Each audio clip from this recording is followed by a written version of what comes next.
Dumb Guy Live, everybody. Welcome in to the show. How's everybody doing today? Doing all right?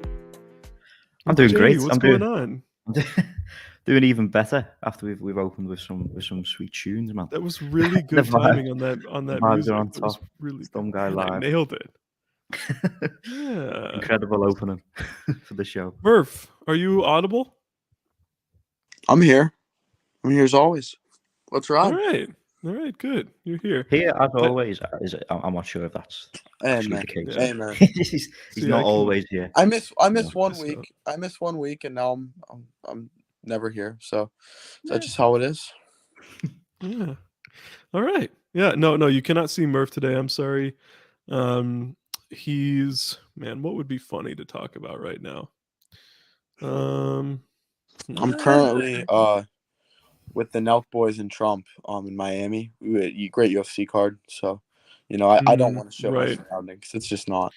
Right. You're in the performance center with Jorge Masvidal, and he only allowed Trump supporters to be in his camp for that. Actually, I'd be sad about that because I wanted Jorge Masvidal in AW until he started going. Right. Let's go, Brandon. That was kind of the important thing is that it was a joke, and so it doesn't really matter either way. I know, but you know how I am. Yeah, I know how you are. All right, how's it going, everybody? Yes, Charlie, we're dumb guys here. I don't even know is upset that he can't see the Michael Jordan, or they can't see the Michael Jordan of our generation, Murph. Well, that actually means a lot, so thank you. I don't even know. Parker with the shades go crazy. I like to think so. Thank you so much. All right, guys, we're gonna get into it. Newsworthy weekend in Japanese professional wrestling. There was one big show, the Japanese in Puro. It was all about New Japan this weekend. The Ryogoku Sumo Hall. It was Sakura Genesis. We didn't get one last year. This year we were back.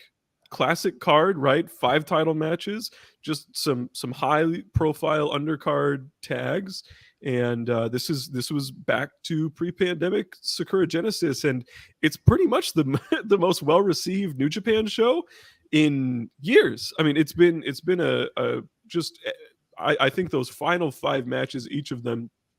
I mean, at the very worst, I've only seen people say that maybe a couple of them are like very good at worst. And there's some great matches in there too. But just general thoughts, guys. What did you think about Sakura Genesis? Did you feel like New Japan was capital B back, or what do you think? This show, I thought it was tremendous. I thought it was maybe the best New Japan show. And if I'm thinking, I think 2018. To be honest with you, I don't know if that's crazy. I think this was the best New Japan show in literally 5 years. So I really liked it. I thought the main event was stellar. I don't like to share star ratings as a point, but I gave it 5 stars because I thought it was just one of the best matches of the year so far.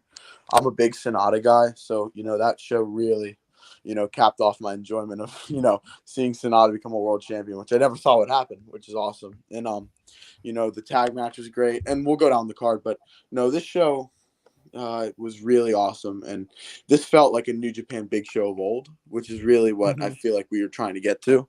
And you have, just looking at wrestling as a whole, you have AEW great, you have Japan being great, the indies are starting to pick up a little bit, WWE sucks, so it's really just a great wrestling landscape. So I'm really excited for 2023. I think it's gonna be a great year of wrestling. Jamie? Yeah, I love the show too. I think the opening multi-man matches, it's pretty standard New Japan stuff. If you've not seen them, they're relatively skippable, but there's some good guys in there. But those top 5 title matches, I think I've seen multiple people have different which match was their favorite, which I think, all of them have rated pretty highly, which I think shows you the quality. Depending on what kind of style you're going for and stuff. I think there's some for everyone there, but yeah, just from the women's match onwards, I think it was excellent quality show. And I agree with Murph. I think it was one of New Japan's strongest showings in quite some time. Murph, I was surprised to see best show since 2018, and so I went to Cage Match just to see highly rated ones, because usually, my opinions don't usually go that far. Dominion 2018 was really good. The only other one that I can think of is, well, My only like, and this is such a minor criticism. Yeah. I didn't think that this show had that like knockout match of the year contender. That's like, And I just if I disagree look with back that. on a year of wrestling, unless a show is like blow away, like I think of Forbidden Door last year, of course. Of I don't course. really Yeah. think of shows. I think Yeah. of I know individual what you're saying. matches, right, themselves. So I don't know if I'm going to look back on this at the end of the year and this is going to be like one of my standout moments. I'm Yeah. just looking at, like, for example, there's a G1 show in 2019 Yes. where the final two matches were Ospreay versus Tanahashi and then Ibushi versus Okada. Yeah. Like I just think of that show Like as off the being top of my really head, like I like talking about shows because like I considering like I don't like really watching matches like individually. I like watching a show because I like how it flows and I like how they I find it interesting like you picking a match where you go match to match. Like that's just kind of what I think.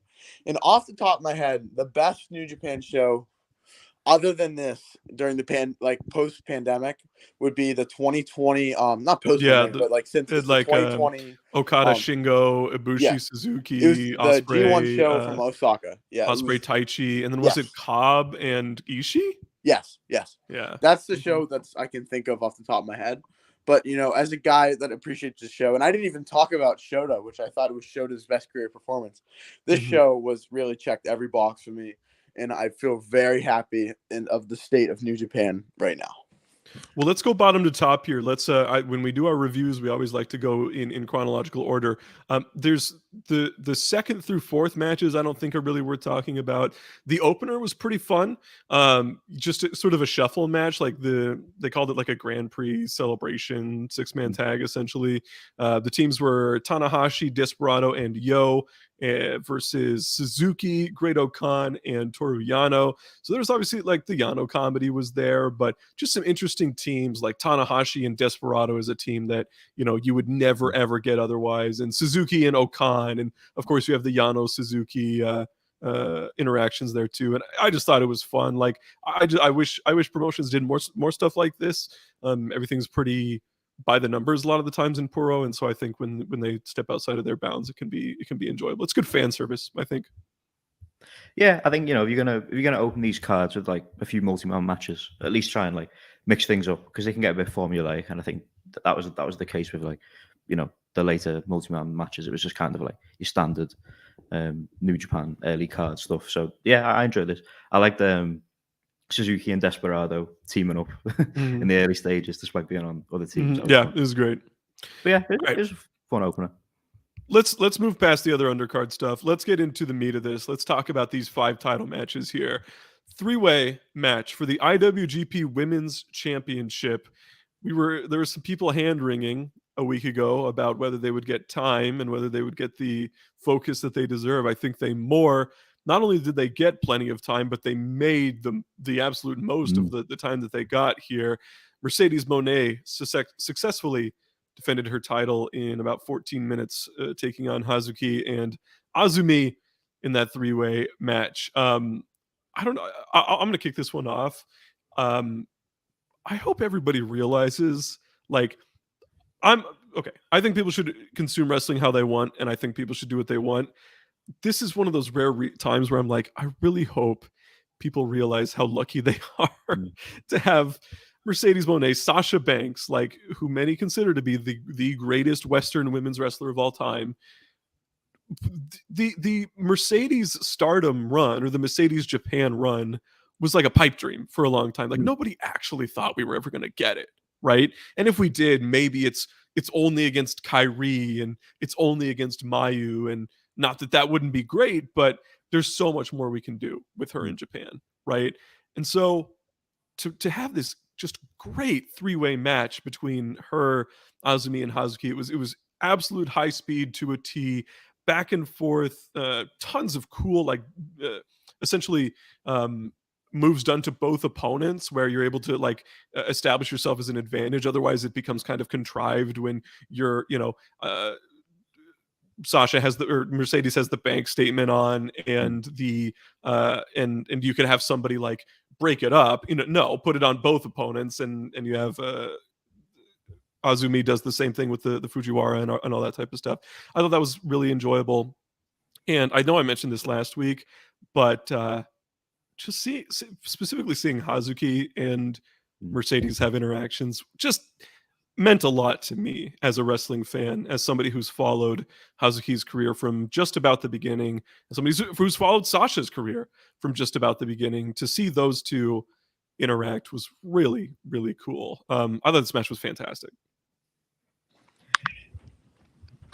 Go on, Murph. Jamie, you should take it. I'll go. Sorry, Okay. I thought Jamie was taking that one because it's the Stardom. I saw him on mute. I was like, I'll No, I thought Jamie was taking because he's the Stardom guy. I really like this match. I thought it was pretty good. The funny thing is, Mercedes, one of the best ever. But the star of the match to me was Azumi. I thought Azumi was tremendous in this match. She's probably my favorite wrestler. Her and Natsupoi are my favorite wrestlers in Stardom because I really enjoy the high-speed style. And I think that's something that's so uniquely Stardom, so where I enjoy that a lot.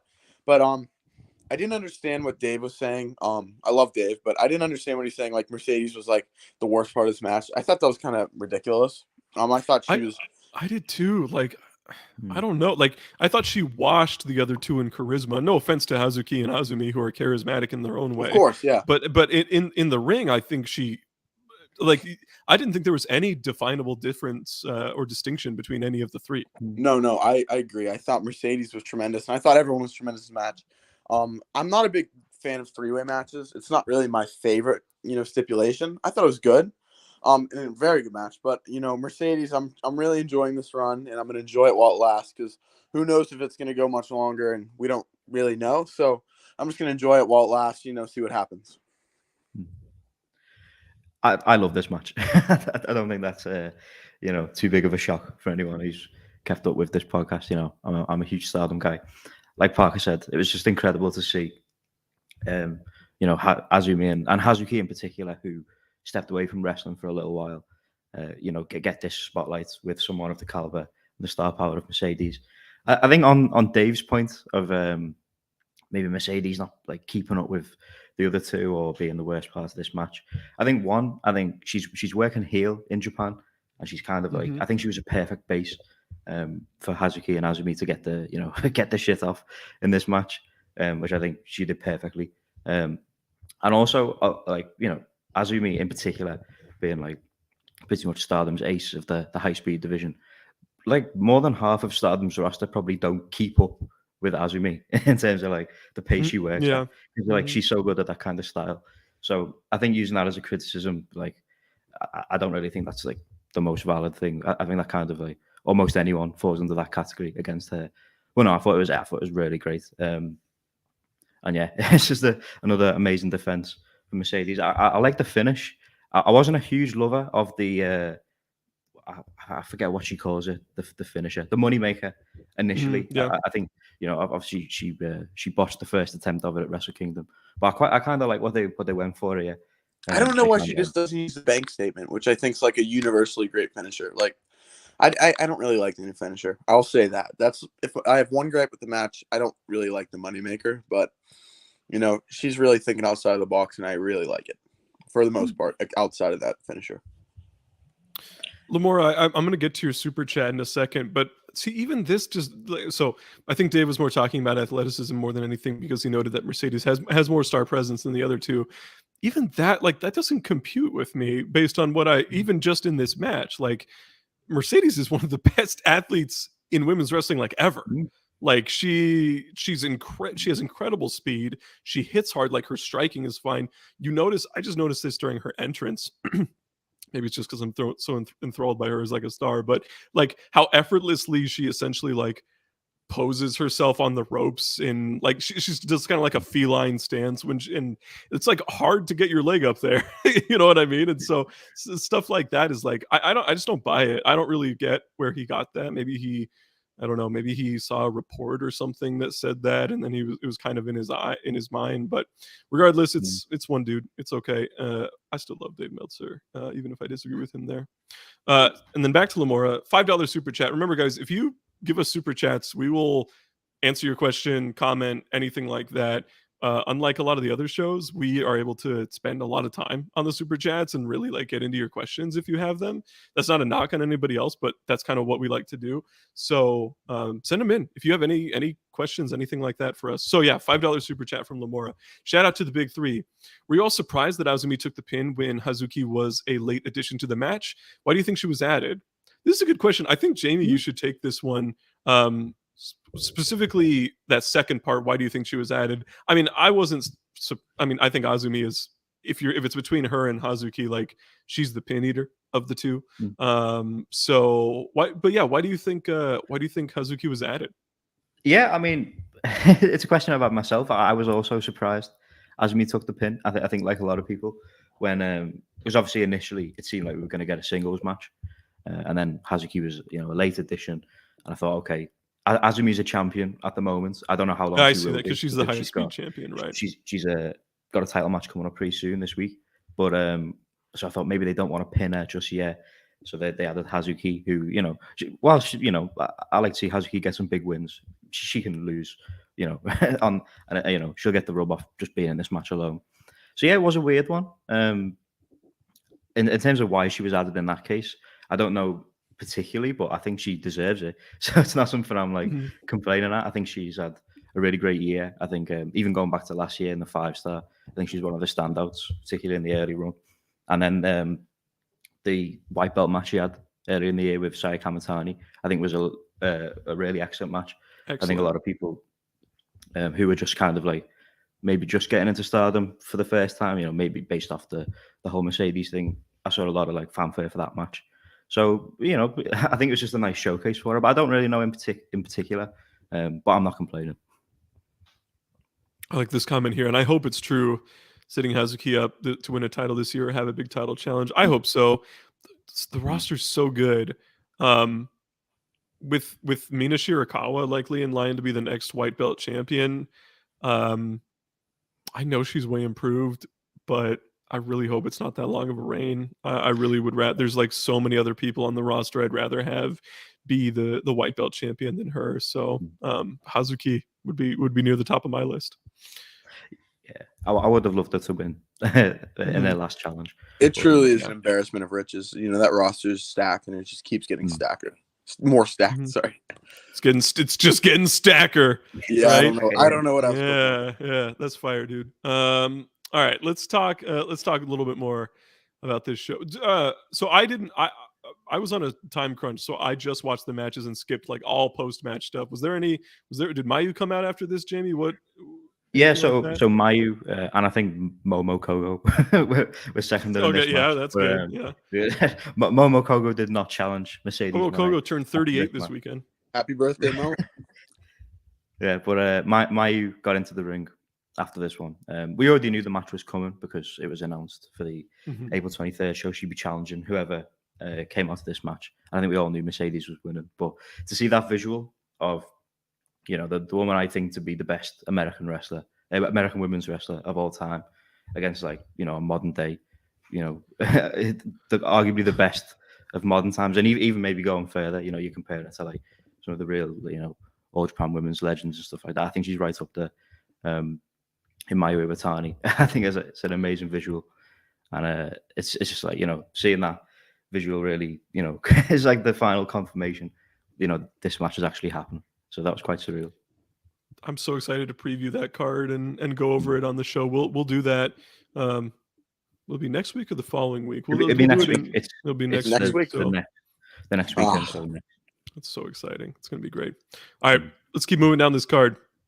New Japan World Television Championship. Zack Sabre Jr. successfully defended the title against Shota. What a match. Umino. 13 minutes, just under that time limit. Murph, you were a big fan of Shota's performance in this match. You're a big fan of Shota in general. I'm a big fan of Shota. And I bought my. How do you think he lived up to things in this one? I bought my Shota stock a long time ago, and it's paying off. It's starting to climb, and I feel pretty good about it. First, I just want to talk about his entrance real quick. Parker probably didn't see this entrance, but it was phenomenal because they shot it like the Shield used to entrance. So really?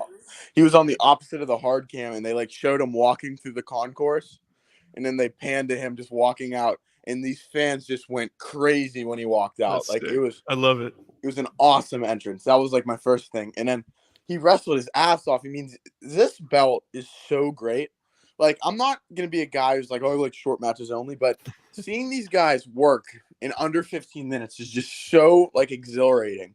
And a guy like Shota is just, you know, I mean, Zack Sabre Jr. is one of the best ever. I feel comfortable saying that. And this belt, he can.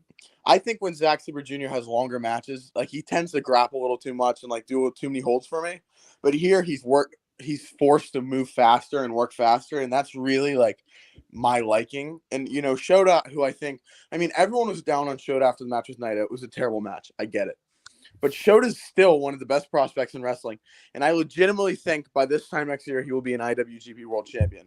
I think this guy is great, and I think the sky's the limit for this guy. So, Shota Umino, buy stock now. Jamie. Yeah, repeating a lot of what Murph said. I thought he looked like a star coming out. I think that's been the case for a lot of his run. I think like the presentation for him has been really good. You know, like Murph said, that since the Naito match, a lot of people have been kind of down on him. You know, not having like the top performances that he maybe had earlier into his New Japan return. But I think this was like, you know, getting back onto real top form. I think these two have a lot of great chemistry. I think this is a match that we can run back down the line. I wouldn't even be mad if like Shota was the one to beat him down the line eventually. I don't know how long we're going with this reign, but yeah, I just thought it was excellent. Zack Sabre Jr., like Murph said again, he's just like, he's incredible at the technical wrestling style. And then when you put that time cap on him and you force him to really like get his stuff in more condensed, I think it's like a perfect fit in that division. And yeah, I love this one. It's just another really high quality title match.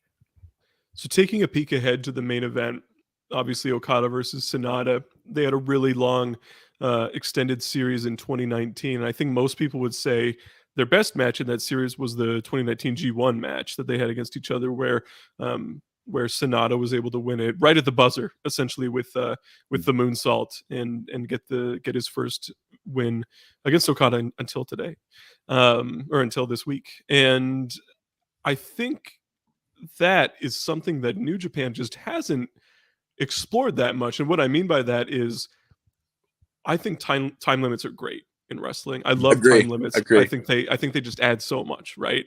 And one of the great things about that SANADA Okada match is they're going up against the time limit. Like there's people, like the announcers freaking out, and they're like, "Hey, bro, you got to pin somebody or it's going to be over." And I think, you know, promotions like Stardom, they do time limit draws all the time, right? And it gets a little contrived, and nobody actually thinks that somebody's going to get pinned within that time. And so New Japan never does anything with those time limits.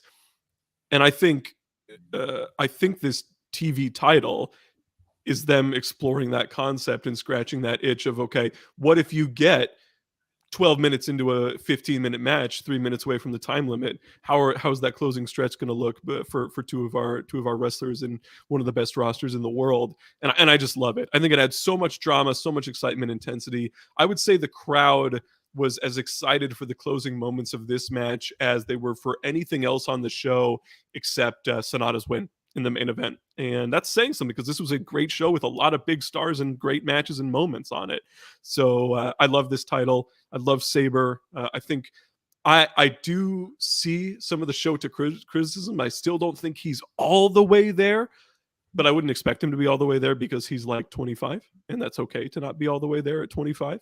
And he's been a full-time member of the roster for about 6 months. So I am fully intending him, if he keeps putting on matches like this, like it's not like everybody on the match on the roster could have had a match this good with Sabre. So no, I think Shota's, you know, there's a reason they're grooming him to be this guy, and he's a big deal. No, he's going to be the guy, and I feel very confident in that. And I think people, you know, ever since he was in the UK, and you know, no wrestler was good in the UK at that time period. So why did people get on his ass for it? No clue. But I think this guy really has had it, and he's had it since John Moxley like yanked him out of the crowd, yanked him after he won a match, and basically made him his bitch for a whole G1. But it really was awesome. And Shota showed so much charisma in that limited Young Lions state where you can't show that much charisma. So I really think that Shota is going to be the guy in New Japan sooner rather than later. quick note before we move on. So he hits the Death Rider and it doesn't get the win. Saber kicks out, and then he picks him up and he does this like stalling lift DDT on Saber, and it's just the best move I've seen all year. It's so good. Like I want it to be his finisher. I seriously, when he hit that, he does it when where Saber essentially puts his shins on Shota's like thighs, and then it's essentially set up for that DDT, and he's just crushed with it. It was so awesome. And so I would love for that to be his finish. It was so sick. I wanted him to pin him and win the title right there. I do love I bought it for a moment when he hit that. I did too. I was like, oh shit, he won, and that's great. And I love it when wrestlers are able to do that so much. When you watch as much wrestling as we do, obviously it can get formulaic at times. So to bust something new and cool out like that, I was like, all right, here we go. All right. The third from the top. This was a lot of people's best match on the show. IWGP Heavyweight Tag Team Championships. Aussie Open defeated Bishamon to win the titles for the first time. Aussie Open's first championships in Japan. This match only went 15 minutes, but it was an action-packed 15 minutes. What a match. Super hard hitting. The big story here early on in the match, like within the first minute or so, Kyle Fletcher gets busted open, gash on the side of his head. He's leaking blood everywhere. They wrap him up and they're like, you got to keep wrestling, dude. Sorry, bro. You got to win these titles. And he was fired up. Fletcher has incredible intensity to when he wrestles, and this just added to the stakes, right? This just added to his aura there.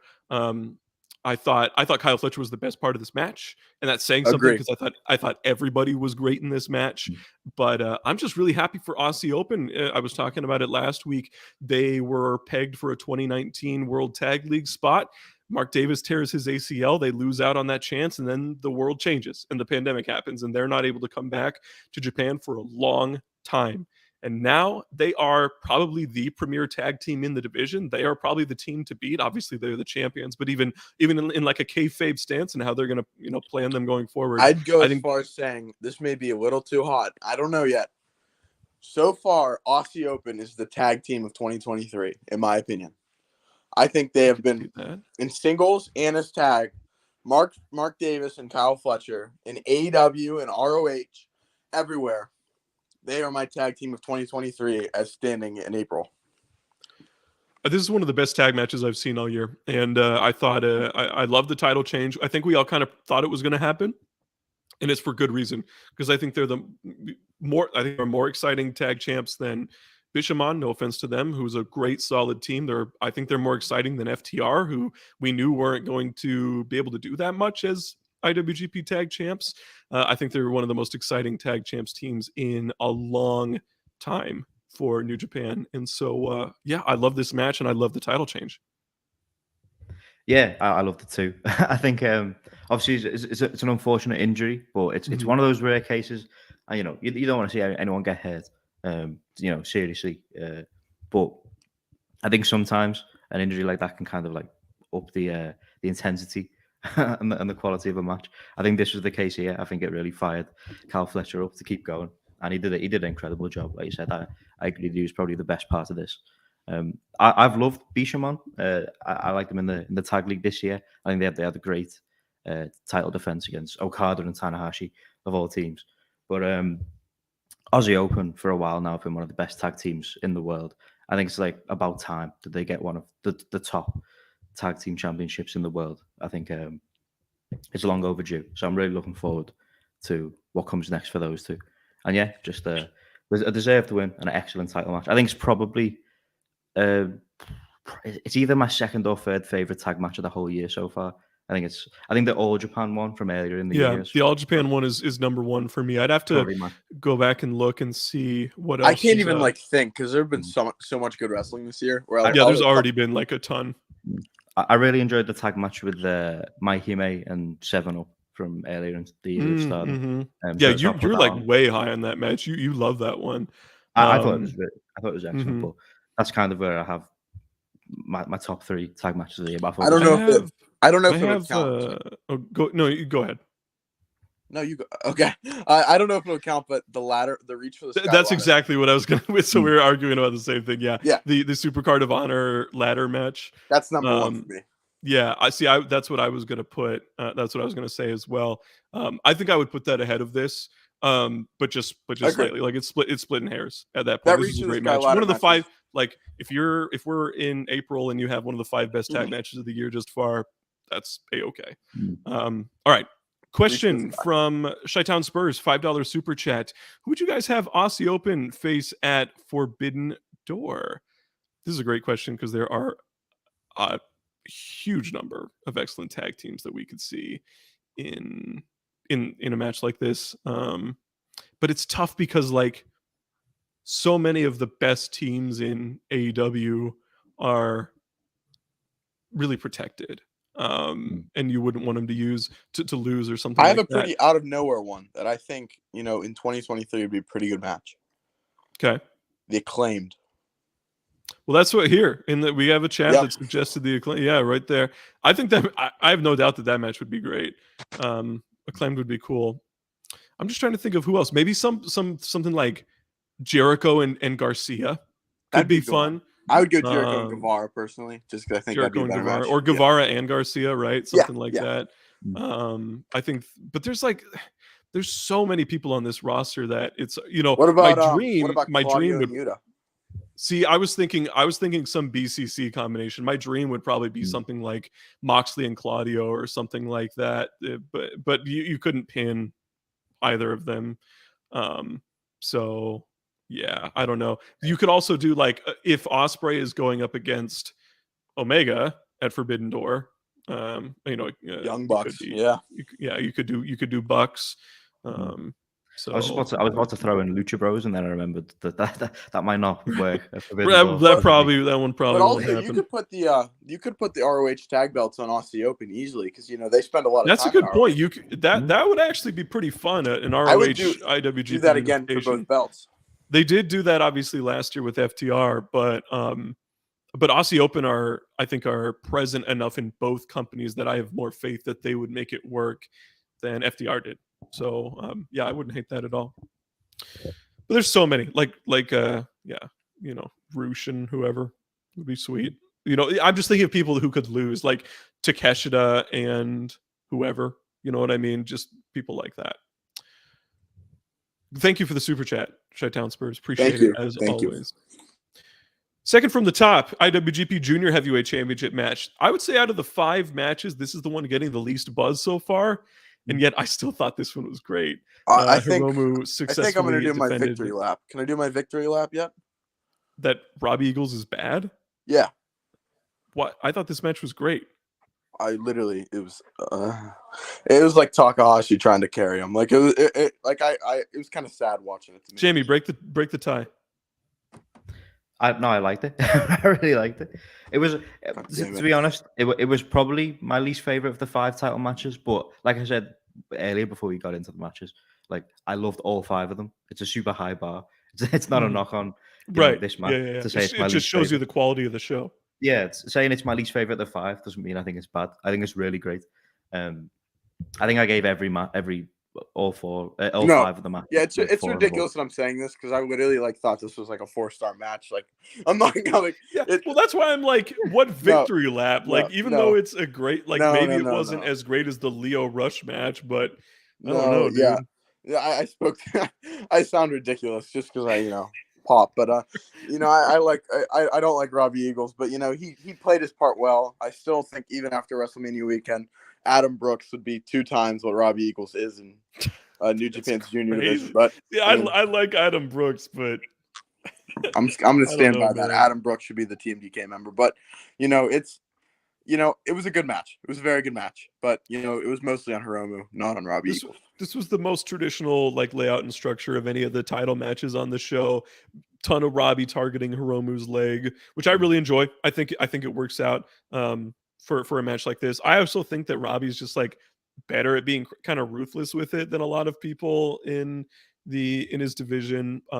I just think back to I thought he's had great matches with Rocky in Best of the Super Juniors that were really entertaining with that kind of targeted style. But yeah, I don't think this was on the level of the Leo Rush match or even really the Yo match from earlier in the year. But at the same time, I think this match was excellent, and I have no qualms with it at all. Also, I kind of thought we were going to get we were going to get a title change here, but we did not, which is fine with me too. Maybe a way to get out of Hiromu winning a 4th straight Best of the Super Juniors, they just have him as champion for that. So we'll see. Okay, guys, main event time. Kazuchika Okada versus SANADA. And it was the just 5th guy defeating the unbeatable Okada for the IWGP World Heavyweight Championship in about 27 minutes, flanked by his other just 4 guys. And yeah, Murph, you I think have the strongest feelings about SANADA among the 3 of us. So how'd you feel about the match, and how'd you feel about the moment when he got that 3 count? This is why I watch Japanese wrestling, for moments like this. I watch for, the new theme hitting, which I thought was good. Some people didn't like the theme. I thought the theme was good. SANADA coming out in trunks. I think the new theme is awesome. Yeah, it sounded so cool. And I was like, and they came out in trunks, and, he had all of his 5 guys with him. And, this felt like, SANADA with the cold skeleton, it had a ceiling. But I feel like this SANADA could really, he's at world champion level. And I mean, this match, what's his finishers called? It's like 87 something. What is it? No, it's like Deadfall or something. Deadfall. Yeah. That's so, There's a number. So lame. There's a number. What? It's literally just Deadfall, dude. You're talking about the DDT? Yeah, I thought it was called like Deadfall 37. No. I'm an idiot. Sorry, that's my bad. But Deadfall. Murph, you good today, bro? What's going on, man? You good over there? Yeah. Deadfall 37. But, it was a great match. And, I really enjoyed it. I think SANADA has always had the potential to be an IWGP World Champion. It was just a matter of being in the right place at the right time. And I think this is the right time. Okada's hot. Like, I'm not going to dispute that. But, this match was tremendous. I think that Okada played his role perfectly. And this was a 5-star match to me. And, the crowd was hot. The crowd was behind SANADA. The crowd was, they gasped whenever he near fall. But, SANADA won this match. And I'm very, very excited about it. This match was great. And I love the moment.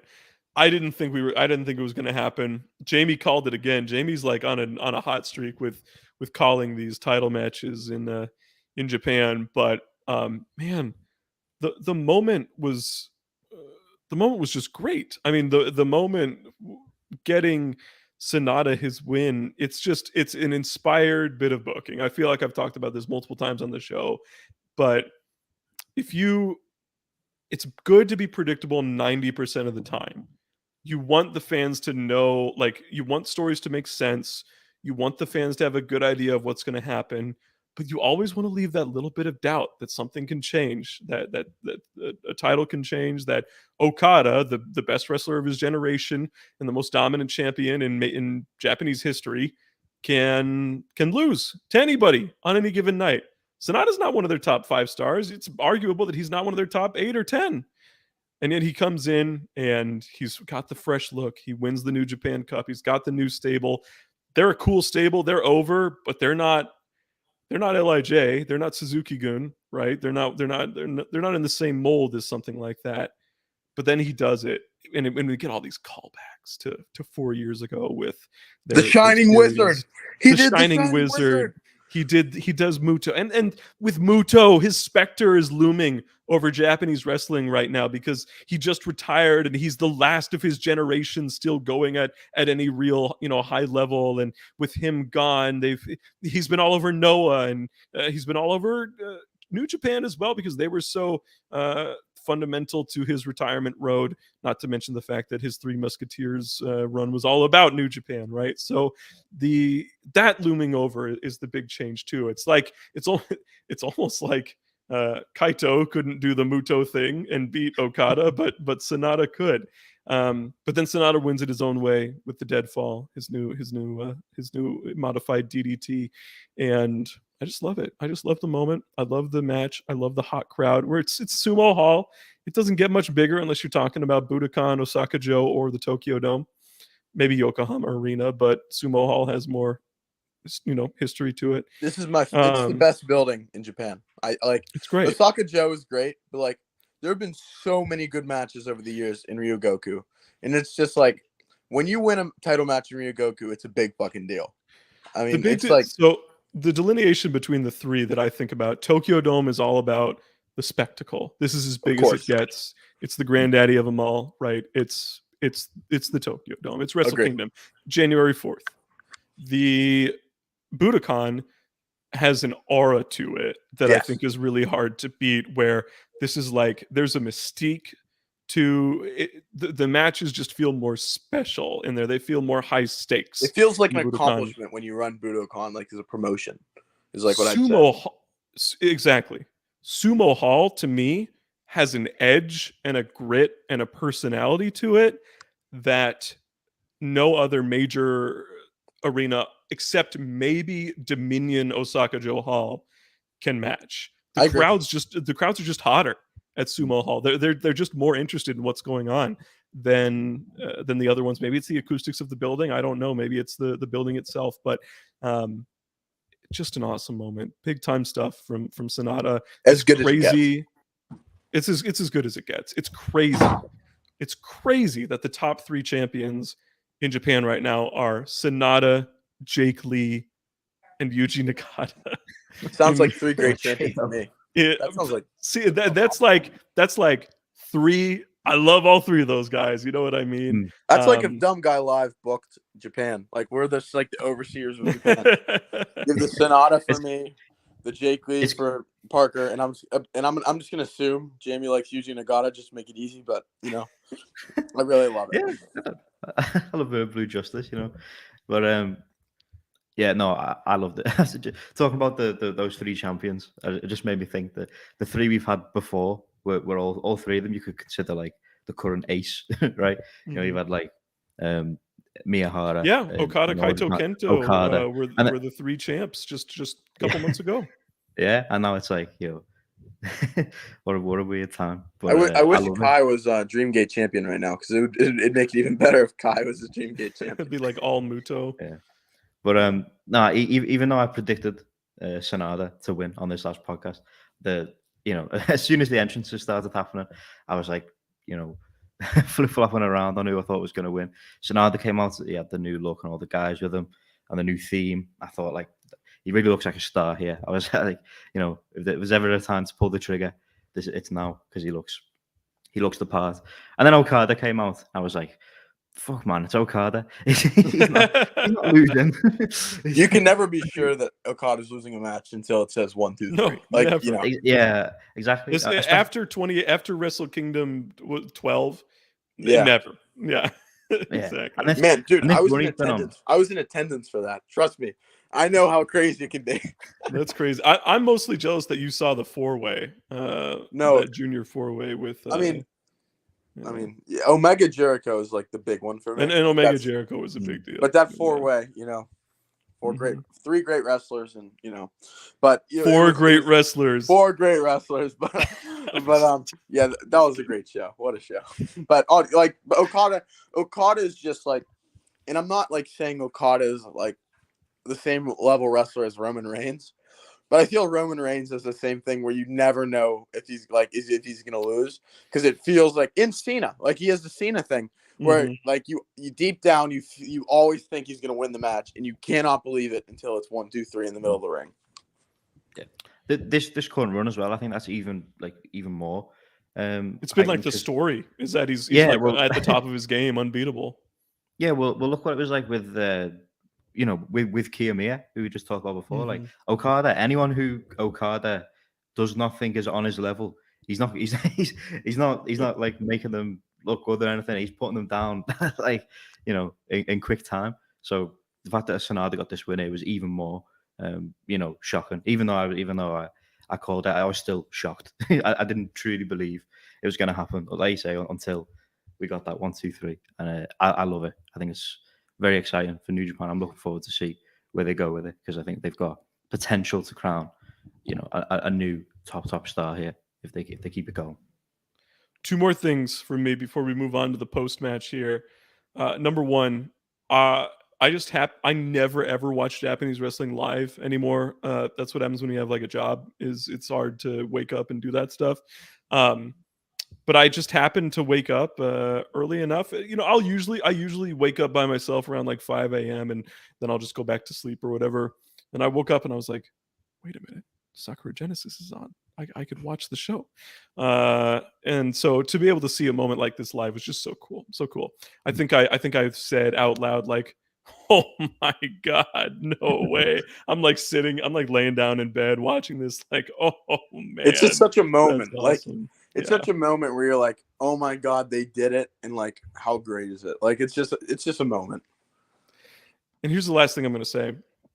This was always ridiculous, but there was like an inkling of truth to it, which is that Okada's a little bit washed. Bro, are you kidding me? After the year he's had thus far, just in a little over 3 months, with winning the title back at the Tokyo Dome against Jay White, super newsworthy match, like just really well put together, unbelievable, out of this world Shingo match, unbelievable out of this world Kaito angle and match, right? And then he comes back and he puts over SANADA in the best way possible, in one of the best. They've had some great matches in their catalog, and this is among the best, I'd say. So I mean, Okada's just incredible. Can't wait for his G1 run this year. I love it. I love a G1 run where Okada's not the champion. I think it's very fun. Yeah. It's unpredictable. It makes things more unpredictable when Okada's not champion. Yeah, it's going to be interesting to see what he does now. It looks like he's going for the never open weight 6-man tags. Okada's never really like gone fully for any of the other belts other than like the IWGP like heavyweight championship. Obviously, he went for the tag belts earlier this year, but that was like a pretty big deal. Even those he's only done like one-offs for. So. Yeah. So the fact that he's now like setting his sights on getting a few of the belts that he's never really been bothered to win.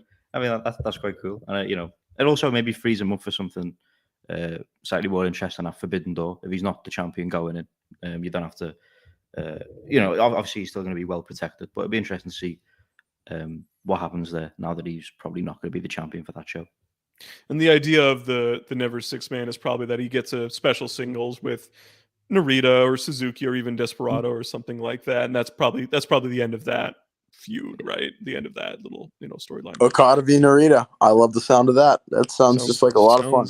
Great to me. It's the closest thing we've gotten to Okada versus Shibata since it happened. So hey, maybe Okada loves pure rules. Maybe Okada wants to go for the ROH Pure Championship. Can you imagine Okada versus Shibata, like many people's greatest match of all time, for the Ring of Honor Pure Rules Championship? Okada goes for a rope break. Only on Honor Club. Can't do a rope break. Yeah, he gets pissed because he does the clean break, but they still count it as a rope break anyway. All right, so post-match, again, another bit of inspired booking, I think. Even if it doesn't make that much sense, Hiromu Takahashi coming out as the first challenger for SANADA. They will main event Wrestling Dontaku, which is a big show on New Japan's schedule. They've not done Dontaku, if I recall, did they do Dontaku last year? Yeah, they have. They did Dontaku in the Dome last year, right? I don't think that was it, but was that 2 years ago? Well, I don't think it was Dontaku, but they did Dontaku in the Fukuoka Dome. Oh, in the Fukuoka. I thought you were saying the Tokyo. I'm not the Tokyo Dome. I meant the Fukuoka Dome. That's why. Yeah, because that was Shingo Ospreay, that like the 6-star match. So whose dog's barking? I don't have a dog. It ain't me. That's mine. That's my annoying 3-year-old. Well, sorry, less than 1-year-old dog. She's being stifled. So move on. What's her name? Coco. Oh, Coco. So Dontaku's always a big show. The other thing was after the match, I was like, is fucking David Finlay gonna be? Is it really gonna be SANADA versus David Finlay? Because that's what they've like always done. Is the loser of the New Japan Cup finals challenges for the title at Dontaku. They did not do that I kind of would have been excited for that, but they did. They gave us Hiromu Takahashi, I would have which had I a think heart is attack. great. Yeah, Oh I my think God. that's going to be a really fun match and practically zero chance of a title change, No. but I think it's a really fun. And really it's fun match. parallel. So when Evil won the belt, Yes, his it is. first Yep, I defense think was that's against probably the Hiromu. So idea. I think that's really cool. And I think Sonata obviously is going to win, but I'm really interested to see who Sonata faces at Dominion. I think that's really the bigger question. And do you guys have any idea who's going to face at Dominion? It could be Naito. You could always do Naito because of that connection there. You could do fucking Evil. Evil versus Sonata. I think that's like beyond parody, but I honestly think they may do that because like they love doing that match. Like They won't. They And won't. I They like- won't do Evil. I liked Evil versus Sonata from Wrestle Kingdom when Dick Togo like was a cartoon character and went through the table. Like that was fun, but obviously not a world championship match. You could do Suzuki. I think that would be kind of a fun one. That'd be a good one. I've enjoyed Suzuki and Sonata's chemistry in the past. I think they match up well, and I also think that Sonata having all Suzuki-gun guys as his backup is kind of compelling. Yeah, that'd be pretty cool. That's a But, good. and very they good point. honestly, frankly, I actually think this might be the most likely. Yeah, I is really going hope they back don't to do this Okada. again because they did Yep. this with Naito, in 2016, 2016. and Yep. I didn't like it when they did that, and I really hope they don't do that again. But I think Okada's probably the most likely, but there's a lot. You could do Danielson. You could do Moxley. you could. I was do, thinking you know, Moxley. If I Yeah. was thinking of guys, I was thinking Moxley. But You could do Shota. too early. I think That's that Osaka Joe Hall's a big ask. Yeah. I think Osaka. I think if they're gonna do that, I think New Beginning next year is gonna be his first challenge. If I had to guess, Osaka. Really quickly, $5 super chat from a while ago. I'm sorry for not getting to you earlier. From Princess Diana. Evening, gentlemen. Just wanted to pop in and remind you it was Thatcher Death Day this past Sunday. Yes, it was. Never liked that cunt. Thank you, Princess Diana. Fuck the thank you for the Tories. $5 Let's super go. chat. Fuck the bloody Tories. Hate them. They're bad. They're bad at what they do. I'm Labour, as Yeah. Labour, as British people spell it. Party. And that's me. So I hate David Finlay, but I hate Suella Braverman more. So up Wow. David Finlay, I guess. that's a common comparison that people make. Yeah, Is we're kind of David Finlay. revolutionary on Dumb Guy Live, so we like to make outside of the box comparisons. So I'm just going to go over the title matches on the tour for Dentaku, which is obviously Hiromu versus Sanada. Tama is defending the Never title against David Finlay. I think Finlay's winning that title. Never openweight 6-man tag will be Strong Style, Suzuki, Desperado, and Narita against Okada and two partners of his choosing. Feels like it'll be freaking Bishamon, but you never know. Yeah, is Tanahashi on that show? Yeah, I was wondering. Yeah, so Tanahashi does not have anything locked up, so it could be Tanahashi. They could do. It'd be funny if they did like Tanahashi and like Fujinami or something like that. But that'd be awesome. I think that'd be really fun. Hiromu will defend the IWGP Junior title against Yoshinobu Kanemaru, which, see, this just tells you like New Japan is so good right now, and I think I think both Hiromu and Just Five Guys are so good right now that this is a match that, number one, we've seen a lot through Best of the Super Juniors and things like that. But Kanemaru is a legend, and I think his best work in Noah is almost underrated by a lot of people. But it's been a long time since he's been in a feature feud and since he's had a great match. And yet, I'm like stoked for this. I can't wait. Yeah. It's going to be great. He'll turn back the clock, Kanemaru. He's kind of washed, but he can still go when you need him to, and who knows what's in that highball whiskey? You could just take a swig and maybe he just goes and goes and goes. Finally, IWGP Junior Heavyweight Tag Titles on the line on April 27th. TJP and Francesco Akira are defending against Kushida and Kevin Knight. That should be a really fun one too. Give me Kushida and Kevin Knight as champions. I really need it. I don't think it's gonna happen, but I'd really, really love that. I think Kushida is the most underused wrestler in any company, any major company. You know what? Because he's dicking around in Impact when he could be, actually being useful. But He Hey. better fucking be in Best of the Super Juniors this year. If he isn't, I'll be like It's really annoying. such a missed opportunity. It'd be so sad. Can we talk about the wolf or like whatever the hell this like vignette is? Like, do we know? I have literally no idea who it is. Who do you think it is? Yuya, right? You think it's Yuya? I mean, who else could it be? I don't know. Can you imagine if it like if it was Davey Richards and now they don't know When who they it had to is like themselves? retcon something, Yeah, they had to be now like, they "Oh have, shit!" they're My like question prolonging is- it. They don't know who it is.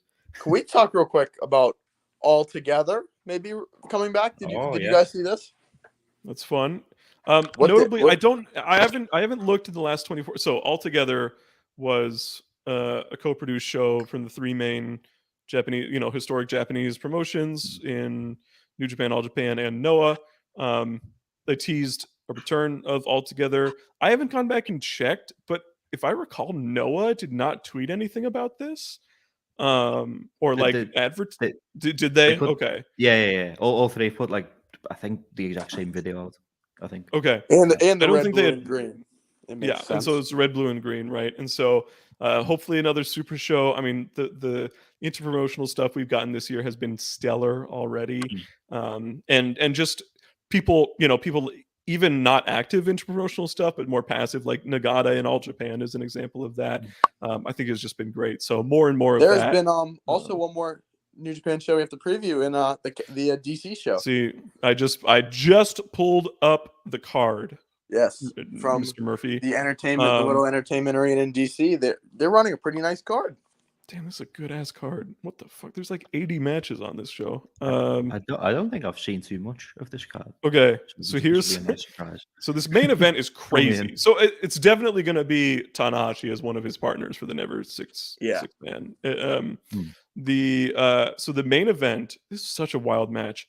The Motor City Machine Guns are defending the Strong Tag Team Championships against Aussie Open and against Kazuchika Okada and Hiroshi Tanahashi in a three-way, which is just it's inconceivable. I have a hot take. I think the Dream Team are the new champions. Really? Because who's going to take the pin otherwise? Well, I think I would just think Aussie Open would just win back the titles. That's kind of my prediction. That seems like I don't really think they want the titles on both titles on one team. Yeah. Like that feels like just a lot. I don't know. I think is wide Okada open. and Tanahashi doing a little extend. I mean, Tanahashi teased it. Okada teased it.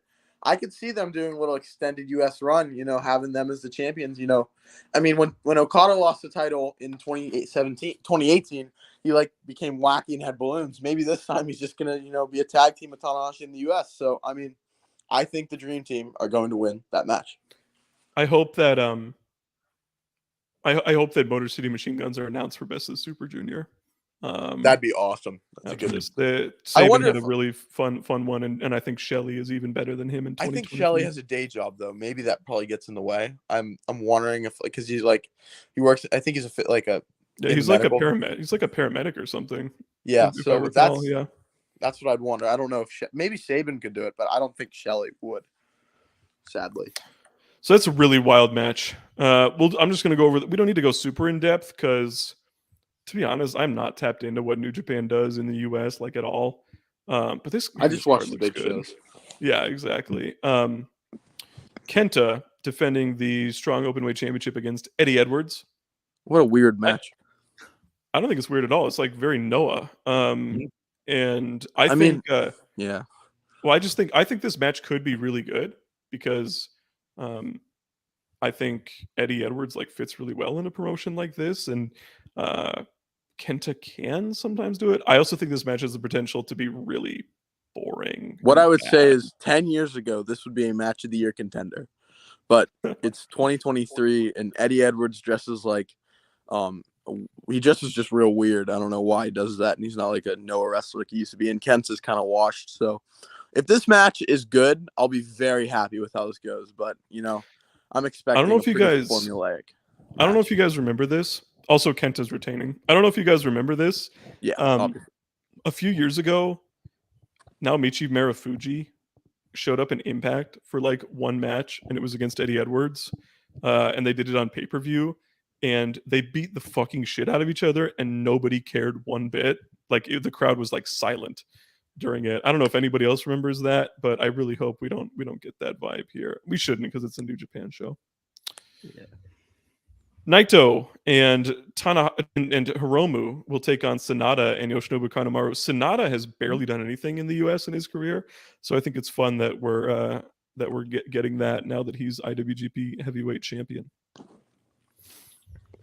Okay, just gonna keep running stuff down. This one's a ton of fun. I think this match will be fantastic. Tomohiro Ishii versus El Desperado in just a special singles match. That sounds like a lot of fun to me. It'd be great. It'd be great. Zack Sabre Jr. defends the New Japan TV Championship against Tom Lawler. Another good one. Like this is I think a match that a lot of people have previewed at one point and have been excited about, and we're finally getting. And of course, we saw it. We saw glimpses of it at a historic crossover last year. Yeah. And then a couple singles matches: David Finlay against AR Fox, Juice Robinson against Fred Rosser. 10-man tag with a ton of jobbers against each other. Like Mike Bailey's there, Volador's there. Volador, what a jobber, right? Yeah. Rocky's there. I mean, you know what I mean. Chuck Taylor. There's also fucking like DKC is there, and Kevin Knight. I like Clark. I think Clark's really good. And then our opener is the West Coast Wrecking Crew against TMDK, Shane Haste and Bad Dude Tito. This is a fantastic card. What I'm curious about is Juice Robinson in a New Japan ring, right in a match before David Finlay. You know, Juice Robinson in Bullet Club Black and Gold, and David Finlay in the Bullet Club in Japan. So I'm really curious to see how that goes. You know, considering what happened on Dynamite last week. Oh yeah. Oh, we didn't talk about the. There's more Bullet Club stuff. I was wrong. I was wrong about Jay White. I'm sorry. What Bullet Club stuff was there on Sakura Genesis that I missed? El Fantasmo got kicked out of right. DC Shit, we forgot about that. I literally didn't know that until just now. Oh my god. Yeah. Oh fuck, we forgot about that. ELP got kicked out of the Bullet Club, and he teased on Twitter that he's going Bullet Club Black and Gold. So Parker, you must not have saw that. But yeah, ELP got brutally beaten by David Finlay and Kenta, and also by Taiji Ishimori. So ELP is currently without. No, what about the back rake? Well, ELP is currently speculated to be the next member of the Bullet Club Black and Gold. I'm curious how that's going to go. It's exciting. Yeah. Remember last year when they were like, Bullet Club interfaction stuff is going to be the story of the G1. There was like a VOW report that said that, and then it like wasn't at all. I just remember that. Yeah, anyway. I find Bullet Club interfaction stuff to be kind of boring now, but also Tony Khan's booking it, so I think it's going to be pretty good. Yeah, we'll see. Okay, that's the show. We will review this next week for you guys. Of course. Let's switch gears. Were you going to say something, Murph? I said, of course. Sorry. Of course. We are going to switch gears, and we are going to move on to we had over an hour of New Japan coverage. Let's move on to some Stardom, as there is a pay-per-view this weekend where we will know the winner of the 2023 Cinderella, the number 2 tournament in Japanese women's wrestling. Final Four is a fucking wild Final Four. Mai Sakurai versus Waka Tsukiyama. Mirai versus Ami Sourei. What a weird Final Four. Final Four. I love it. Really strange. I think it's really it's like 2023 must be the year of weird Final Fours. I mean, it just must be the year of weird Final Fours. But I think Waka Tsukiyama is going to win the Cinderella tournament. I legitimately think she will.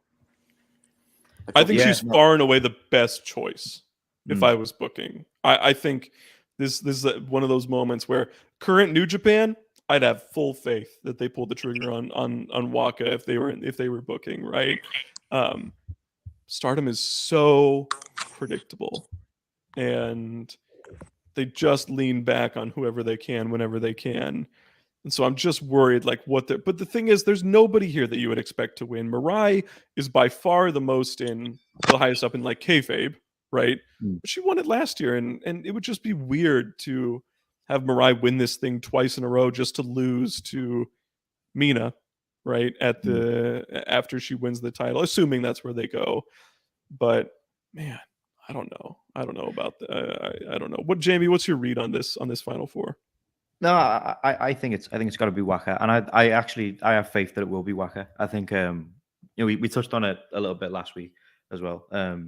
They've built my Sakurai up as this like MJF like heel. She's she's got some serious heat.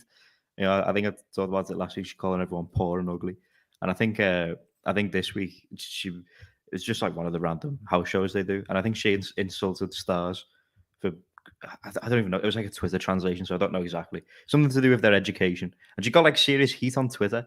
She getting like a lot of angry. So they're building up as this top heel, and then they did this English promo video of the two of them, and I think they're putting a lot of emphasis on this match and the momentum Waka's got, and the history that those two have got as well. So I think they're setting up a big Waka win. On the other side of things, I think that's where it's a bit more interesting. I think, like you said, Mariah's probably more, she's the more protected one. She's the one higher up on the card, and Ami's got the future Stardom Championship. But I think if Waka wins, I think she could go after the future Stardom Championship. So I think if Ami gets to the final, that could get a bit interesting. If you have a match between those two there. But no, I do think Waka's winning. I think she's got to out of those four. It's got to be fucking Waka. It's got to be her time. She has to win Cinderella. It's just one. This is like a once in a decade chance to tell a story like this, right? You don't just book a 2-year losing streak and then not do anything with it. You don't just and then have them not just book a 2-year winning streak, but then have them as soon as they get their first win, make it all the way to the final four of your second biggest tournament, your biggest single elimination tournament, and then just cut her off right there. That would be like the worst like heat booking for someone like Mai Sakurai. Like I get that she's pretty popular and she's better than she used to be, but bro, it's Mai Sakurai. Like she's like the 23rd best wrestler on the roster, and just to cut off Waka, who I genuinely believe that Waka has not shown a fraction of what she can do in the ring yet. I think she can put on great matches. I've seen enough flashes in tag matches where I have full faith that she's going to make that happen. But yeah, it's just got to be Waka. I'm going to pause this conversation really quick. $5 super chat from Lewis. What up, boys? Much love. Why does that Trump supporter Murph have his camera off? He reminds me of my mate George. Keep being dumb, guys. Thank you so much, Lewis. Hey, Lewis, number one, I'm not actually a Trump supporter. Number two, wrong. Fernando Alonso owns you. Fernando Alonso is better. Fernando Alonso will finish ahead of you in the standings. Okay. See, I don't know anything about that. I know about NASCAR, a real sport. You got your Kyle Larson and didn't Kyle Chase Larson Elliott. say the N-word? Yes, he did, but that was a while ago. Okay. We also have $1.99 super chat from MavsFan84, one of the most reliable super chatters on the Wrestle Purist network. We love you, Mavs. Sakurai doing MJF gimmick needs a musical number. That'd be kind of sick, actually. I'm down. I'm down with that. Just a quick thing: MJF doing Louis Prime on Dynamite was awesome, and I haven't been able to tell you. Okay. I had a question for you guys really quick. This is just because I'm curious. Are you guys pro or anti Dinner Debonair? Pro. Yeah, I liked it. I thought it was so fucking awesome. I loved it. It was so great. I couldn't believe people didn't like it. I was so entertained. Like there were so many wacky shit. Yeah, at least make like the wacky shit good. Like it was. I thought it was tremendous.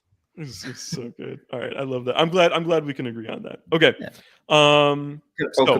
Before we move on from Cinderella, do you have any more on the Cinderella? Well, let's talk about the other match too. Who do we think is going to match up with presumably Waka in the finals? I'm hoping it's Ami Saray because I'm such a fan. But I got to be honest, Jamie. I have like no read on this. I have no idea what they're gonna do here. Yeah, I mean, like I said before, I think with Waka presumably going for the future title if she wins. I don't think she's challenging for the white belts because I get what you're saying there. Yeah, I think a lot of people have this down as like the designated white belt tournament, but it's never been specified as that. That's just kind of what they've used it as recently. So I think Waka can go after the future belt. But then again, Mirai, I just like she's the more protected one of the two, well, of the whole four. So, but yeah, that's a tough one. That's a lot more of an unpredictable side of the bracket. But I think I'll lean more towards Ami for that future Stardom Championship reason. But it's a tough call. And then can you remind me, I think I asked this last week, are the semis over the top rules as well? I believe so. Okay. Yeah, I'm not What I would- 100% sure, but I'm pretty sure. What I'll say they do, I'll say Waka pins Mai, and I'll say Mirai gets the victory over Ami via over the top. And then in the finals, I'll say Waka pins Mirai. That'll be my assuming that's how it works. And if it's not, it's what they'll find their way to make it work, assuming they're doing what the plan. So yeah. A couple super chats. $1.99 from Henry Charles Albert David. You still got some crimes to answer to, buddy. What's Gucci Boys, Elite Gang, or Don't Bang? Agree. Yeah. Yes. I do like CM Punk though. Who's coming Boo. back? Then Yozora Hart, another super loyal viewer for us as well. $5. I'll just ask, other than Motor City Machine Guns, any wishes for outside New Japan entrance into Best of the Super Juniors? G1 Climax later? There's so many. I would love. I want. Mystica. My number one would be Soberano Jr. in Best of the Super Juniors. He would be my number one. I'd say Mystico. That's Mystico, like. But I don't think Mystico would take enough pins. But he would take enough pins. But I mean, yeah. Go on. Go ahead, man. Sorry. Go ahead, Jamie. Okay. No, yeah, I'm with Murph. I love Mystico, but I also know that Soberano Jr. has been super impressive as well. I think any of the there's a lot of standouts. Rocky and Volador would be great. Atlantis Jr. I'd be excited about. That would. I love Templario. Templario is awesome too. Yeah, I'm a huge fan. Yeah. Absolutely. All of them. They're great. Barbaro Cavernario did it 7 years ago. He should do it again. There's so many Dante, great wrestlers. And also with Dante on the shelf, I'd send Darius. Darius and Best of Super Juniors would be really cool. I think that'd be a great experience for Darius, since Dante got so much singles experience while Darius was out. So I think Darius getting that in the Super Juniors would be invaluable. So I would say Darius. Yeah. Charlie's got a good point. Dan Maloney joined the United Empire to Rev Pro show a couple weeks ago. This is another person who the Wolf thing could potentially be. I really hope it's not. I would hope it'd be someone more high profile. But but I think Dan Maloney's talented. This is really odd. He's a super handsome guy. He's just very good looking. So I think he will stand out in his own way. A couple other people like Lee Moriarty, I think would be a great choice. Any of those guys, I think Yuta did a nice job last year. Garcia may be a little too big for it at this point, but I think Garcia doing it would be really cool. We had Ace Austin last year, obviously of Impact. Adam Brooks, Mike Bailey. We never got Chris Bay. I don't think, did we? Chris Bay, Mike. I think Mike Bailey would be great in the Best of the Super Juniors. Someone like that. You can always do someone like Trey Miguel. I saw someone say Commander. I think that because he's in AAA, that's just not going to happen. Yeah. Commander was probably a pipe dream, but it would be really cool if they were able to make it happen. And then I see a lot of people say people like Darby. No, this will never happen. He will be an AEW world champion. He's not going to do Best of Super Juniors. It's weird because in American wrestling, there's small juniors that are, leading promotions and top guys in promotions. So a guy like Phoenix or Darby Allin, if they're ever going to do a tournament in Japan, it would be the G1 just because they're considered in a tier above, a guy like, Darius Martin. It's just different. I don't think Mike Bailey is any higher up on the Impact pecking order than Ace Austin was a year ago. And Ace also Austin was in the world title picture. Yeah, that's the thing is it's fucking Impact. Definitely, but before most of the people I mentioned today, I want to lock down that Kushida and I want Rocky to be in it as well. I want both of those to in the tournament. I also would love Metalik, who I think Metalik would be cool. ROH. I just haven't. I haven't watched him in ROH to make any sort of judgment on him. He has a match with Claudio on Thursday. He faces Claudio on Thursday. Right. So I'll check that out.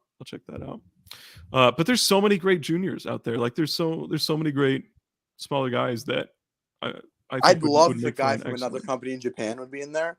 A guy like Hikaru Sato, which isn't going to happen, but like that would be a Hikaru shout. Sato would be sweet. Like, But I will say, I mean, like who, like Fujita Hayato or yeah, it'd be a love great it. one. God, that'd be sweet. Like who else? I'm just trying to think of who else would be. wait, Eita, Eita would be he's cool. a freelancer, newly Doi, freelance Eita. Doi, yeah, Doi? shit. Yes.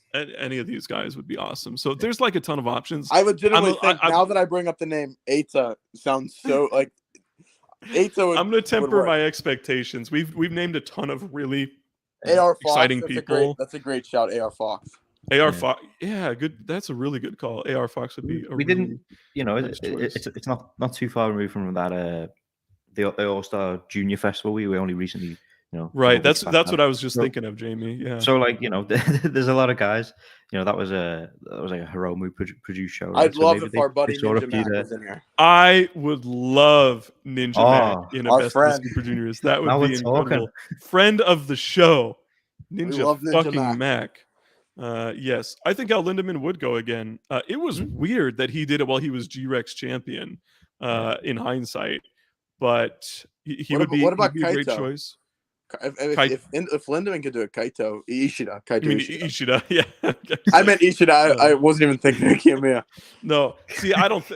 I just think that was like had to have been a one-off thing. It'd be so weird to have another G-Rex champion as What's a Gleek guy? Can we, who's a Gleek like guy? that could Soma be- Watanabe, like Utani. Oh Uh, man, you know Utani's working all Japan. Not to go off on a tangent. Kotaro Suzuki is full on freelance right now. He'd be kind of cool. There's like so many guys that it would be great. Parker, And this will just pop so- you. Utani's doing a couple all Japan dates in a couple weeks. Oh, Yeah. let's go. They did the All Japan Gleat show a couple weeks ago, so that was fun. But I mean, seriously, there's like a good 40 guys in the world who I would love to see in this tournament. Unfortunately, Like, be thankful. I'm not I thought booking last it, 'cause, year's like Daisuke Hanaoka would be like in the pretty deep in the show. So just be thankful that I'm not in charge. I thought last year's tournament was kind of underwhelming. I didn't really love it. I thought there were like 2 great matches in the whole tournament. It was like solid. It wasn't bad or anything, but I would love some more like big time all-star talent this year, whether that's CMLL or whether that's other Japan promotions or something like that. So, okay, let's. That's been a lot of New Japan talk and a little bit of Stardom talk in there. There's also this sorry, Friday at can I say- Korakuen Hall. Can I just hit one or two Stardom things before we move on very quickly? Yeah, I was just going to talk about the first of all on Korakuen at Korakuen this Friday. There's going to be Azumi defending the high speed championship against Saki Kashima. A lot of people think we're going to get a title change here. Do you think so, Jamie? Well, I originally thought I thought so, and I kind of hope so because I'm a big lover of Saki Kashima. Maybe more than most. I think she's just really fun. I think she's been really entertaining as of late too. I think she's one of the most endearing heels in wrestling. I don't know if you saw the Cinderella match with Shuri, but like no, I Very didn't. funny. Seems like a Joshi comedy match. I think it was like really well done. I think that the whole dynamic of Saki like being terrified of Shuri, I think they played up to it really well. There's a Stardom the only- headline I saw that I was like very confused by. The new member of Club Venus is Xena? Jesse, Oh, formerly known as Jesse. Jesse Kamea. Yeah, Jesse Elaban. Yeah. Whatever. I believe she just goes by Jessie in Stardom. But There's Yeah, another I mean- new one coming this weekend, isn't there? I don't know. Am I Is there- wrong? is there another one? I think so. actually- On the Cinderella card, there's right, I mean, and then it could just be Jesse, but right now on the card it's listed as Hazuki Koguma and Momo Kogo taking on Mariah May, Xena, and X. I'm assuming Uh, Jesse. Yeah, so I'm assuming they just haven't updated it because I think there was a few X's for the upcoming cards. But yeah, Alexi's joining Club Venus. Lexi to Club Venus. You nail it. Are you tall enough? Mina's Mina's not that tall, but everybody else is pretty tall. Mina's putting together her own faction. I assume she's splitting off full time Mhm. once she captures that white belt. But no, on the high speed match, I would love Saki to win. She's never had a singles title, and she's been with Stardom for a long time. I know she had that long. I think she was like away for like 5 years, but she's been there Away for a pretty long much time. since the start. You know, but there's one factor that I think is maybe, you know, it's caused a bit of doubt in my mind on the Yokohama Arena show. So we've got this tag match that was set up with a little video of Starlight Kid invading the Ichigaya Chocolate Square or whatever it's called, you know, Choco Pro. And so we set up a tag. It was Mei Saruga versus Starlight Kid, both with a partner. Obviously, after the IWGP Women's title, we know Mei Saruga's partner will be Azumi. Starlight Kid's partner is Mei Sarah, who is the former Mei Hoshizuki of Oh Marvelous. shit! I didn't. What? Yeah. So Wait a minute. What? Yeah, I right. love, man. I love having a job because I like miss things when I was unemployed or when it was the summer. I just, I'm on Twitter all the time. I'm getting mad at things that Rob says in the chat or whatever, and I'm like, and I see everything. You know what I mean? But now what I do is I come on Dumb Guy Live, and then Jamie, who's tuned into everything, he tells me things that happen. Bro, Mei Hoshizuki's back. Awesome. Yeah, so awesome. This was because it happened like before last week's show, and I forgot to mention it. I think it was just like we moved on from Stardom, and I was like, we'll get to it when we preview. Shall the I show. even say that news is marvelous? Yeah, yeah. Well, I've been predicting Mei Hoshizuki to return for quite a while, ever since there was the news about one of the Marvelous wrestlers coming back for another company. The fact that she's got a new name, they had the typical Stardom presentation where they have like the big board with the name on.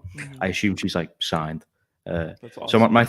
So my thinking is maybe Azumi retains and then Mei Sarah gets a big win and they can settle that match, because I think they could just give Mei Sarah the title pretty quickly.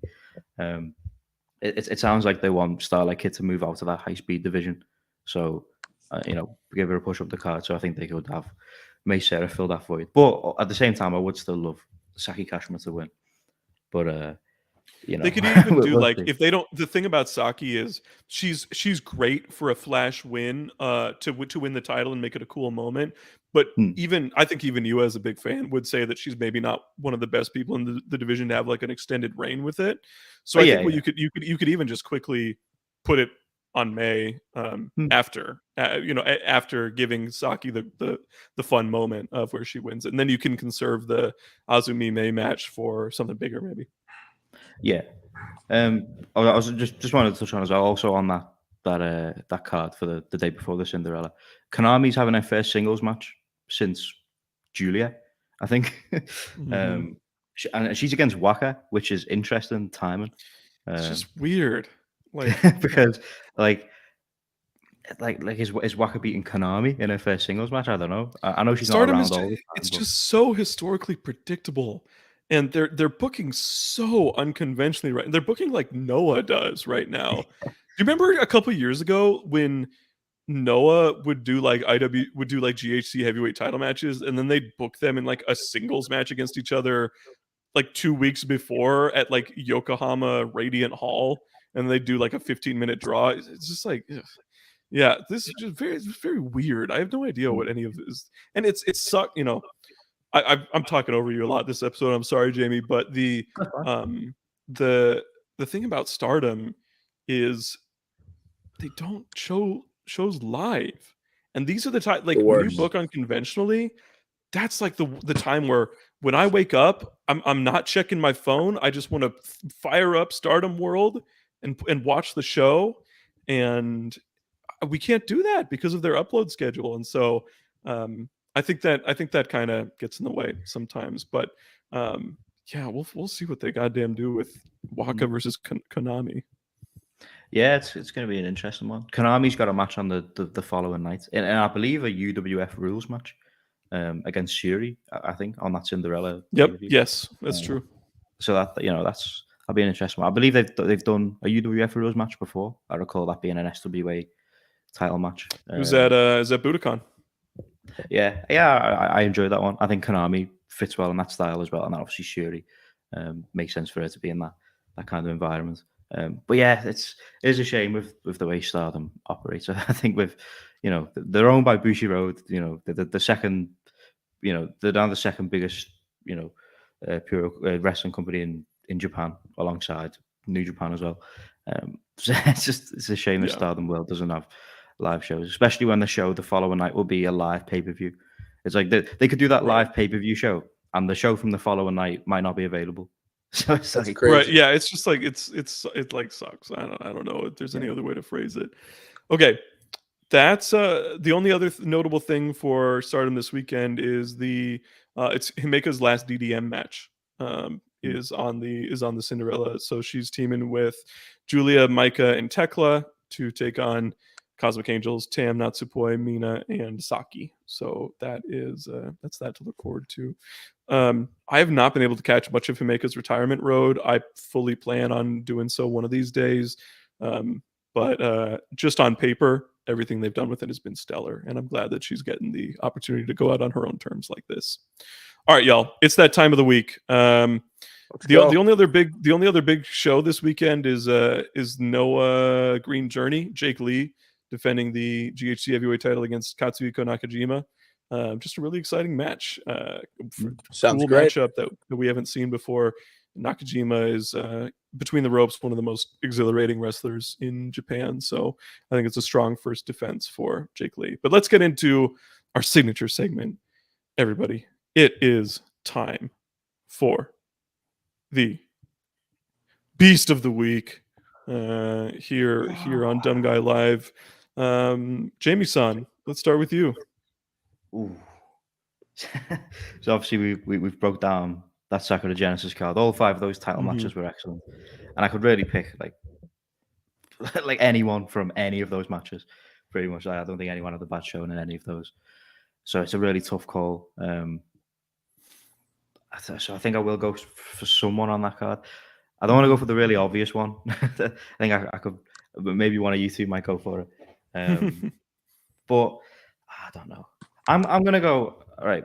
Obviously, we had our wrestler of the week was Mercedes Mone, and I think she was the standout in that match. But I'm gonna give this one to Azumi, because I just think she's been excellent for a really, really long time as that high speed ace, and I think with Mercedes there as the heel base to allow her to get all her stuff off in that match, I think she did an excellent job on the big stage.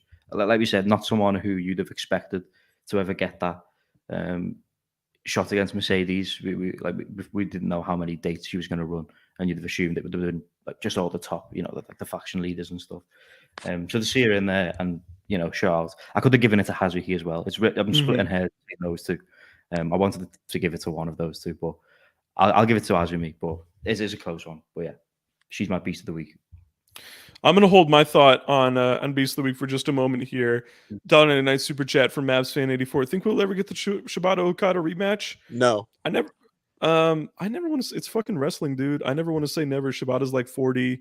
Okada's like in his mid 30s. They got a long career ahead of them. Assuming frankly, it's just whether Shibata ever gets fully cleared by New Japan or not. Yeah, I think that's the main thing. He's not wrestled in Japan since the since the Ren match. He went into business for himself, and yeah, there's a reason he's just in AEW, right? In ROH. Yeah. So I'm going to say yes. I'll say yes. We will at some point. It probably won't be for the same stakes. It won't be for the title, but in a G1 or in something like that, I can absolutely see it happening. Or on a US show, something like that. On the pure rules. Right, under pure rules for the ROH Pure Championship. Okay, for me, I think there's Beast of the Week is not Wrestler of the Week, right? If it was Wrestler of the Week, I'd probably go like SANADA, someone like that, right? Beast of the Week is when you do beast things in your matches and you perform in a beast way, and I think there has been nobody who performed up to that level more so over the last week. And I'm sorry if I'm stealing yours, Murph, but Kyle Fletcher. That was not mine, thankfully. Okay, good. In the tag title match against Shaman, like, bro, to get busted open the way he did, and to be flowing blood down the back of your head, onto your shoulders, onto your chest, and your back, to get just taped up, like they stitched up in that match, and then come back and wrestle one of the best tag matches of the year win the IWGP Tag Team Championships, one of the most prestigious tag titles in wrestling history, for the first time. I just think it's the epitome of Beast. I think he's a freak, and I think he did everything he needed to do to get his match over and make it as good as it needed to be. So Kyle Fletcher is my Beast of the Week. My Beast of the Week, and I've done this before, where I've given the Beast of the Week to a non-wrestler. Is it Ghetto? This week's Beast of the Week is the AEW Chairman, CEO, and GM, Tony Khan. Oh, yeah, that's a good call. That's a good call. AEW That's All good. In on August 27th from Wembley Stadium, along with Nigel McGuinness and Adam Cole announced it. For that announcement alone, Tony Khan is my Beast of the Week, because holy fuck, that show is going to be awesome, and I think there's going to be a little bit of pro involvement, a little bit of New Japan involvement, I think. So, what am I saying? Jamie's probably going to be at the show, I'm assuming. I mean, I think he wanted my hotel. Yeah, he's going to that goddamn show. That show is going to be awesome, and that's why Tony Khan is my Beast of the Week. I love Love that. it. That's So, incredible.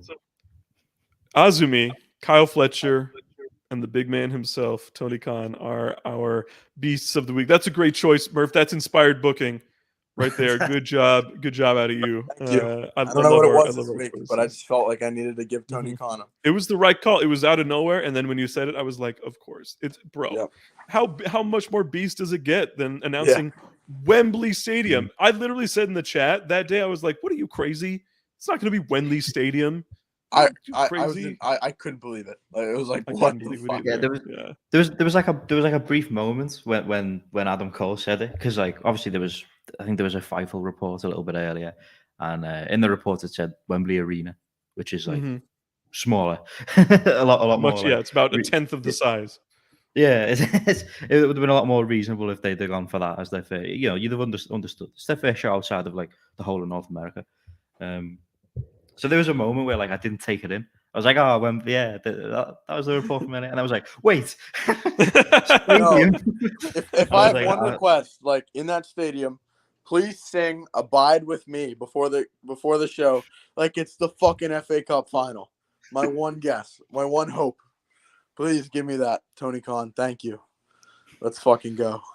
I'm stoked for All In. It's good, and doing it a week before All Out too. Like, come on, TK. You saved American wrestling, and we love you for it. All right. Go on. Go ahead, Jamie. Yeah. Before we wrap up, just whilst we're on the topic, because there was a bit of a discussion on worldwide yesterday. What would your guys' main events be for All In? If you had the pen, because obviously it's difficult with All Out like a week later. It's really tough. And there's also Forbidden Door during the summer. One of these shows is going to have Osprey Omega on it, and I think that's probably the Forbidden Door main event. But I also think it just fits perfectly for this, doesn't it? Like, I don't know. And then the other big one is like CMFTR versus the Elite. I think would be incredible. But I think that fits better being on All Out, because it happened like the brawl out thing. I think that because I want the Elite to be baby faces in that feud, and they won't be cheered in Chicago, sadly. So I disagree with that. That's a good one. But it's really tough. I would say, did they actually say this? That's crazy. Oh yeah, someone super chatted about Mercedes. Like they were saying, do you think Mercedes versus Jamie Hayter could main event Wembley? And Montel was like, no. Oh, okay. Well, that's a bit yeah, obviously Omega versus Osprey is going to be a bigger draw than Mercedes versus Jamie Hayter. Jamie Hayter is a great wrestler. She just has 2% of the name value of those other people. I think they're going to do Jamie Hayter versus Saraya, since Saraya is like the most important, like the biggest British wrestler, like women's wrestler ever. But there's a lot they could do. I mean, it's also like, are they going to do title matches? Are they going to do more special singles matches, showcase matches? Right? What's the plan? But there's so much we could do, and we'll know. I'll say Punk Jericho. Punk Jericho. That's a little bit out of left field. I'm gonna say it will be CMFTR versus the Elite in the main event. That's my prediction. Goldberg's gonna be there too, by the way. Yeah. Oh, thank God. I would. Big Bill. That's the real Big Bill. I want Goldberg versus Osprey so bad. Like Oh my like God. that's like that's like my number one That'd be dream one match of the right greatest now. wrestling matches ever. Goldberg versus Darby Allin. Can you imagine? Goldberg Oh. versus Darby. My Yeah. God. I'll say for my main event, I think it's tough because they announced that tournament for Forbidden Door with Kenny.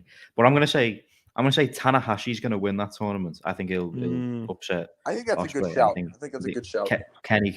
Kenny can beat Tanahashi at Forbidden Door. That's Kenny versus Tanahashi would be a really great Forbidden Door, and it's then- Tokyo Dome main event. Yeah, and then we save Ospreay for All In. But maybe Good that's shout, just me Jamie. as a That sounds great to me. That might just be me as someone who's probably going to Wembley, hoping that we get the rematch of. As someone who's going to Toronto, I hope it's Okada and Ospreay in Toronto. But As somebody who's not going to either, I hope the shows are really bad, and I hope you don't enjoy them. So, all right, guys. Next week we will give you the full Cinderella recap. We'll recap Noah Auto as well, Attack. I mean, it's and then Capital Collision. Sorry. and then the and Capital Collision. But really, the focus of our show next week, it's going to be Stardom. It's going to be All Star, Dream, Queendom, And Grand I promise Queendom. you, it's Tuesday. I'm going to promise you, I'm going to watch Stardom, so I will be in the discussion. I know you will. It's literally the biggest Stardom show of all time. I'm watching. Yeah. So Wait, biggest of all time? Yes. What are they running? So Yokohama Arena. Yokohama shit. Arena. Yeah. Oh, I thought it was it's Yokohama bigger. Budokan. Okay, never mind. No, Let's Yokohama go. Arena. Yeah. So it's gonna be wild. All right. That we've gone over time. Thank you all so much for watching.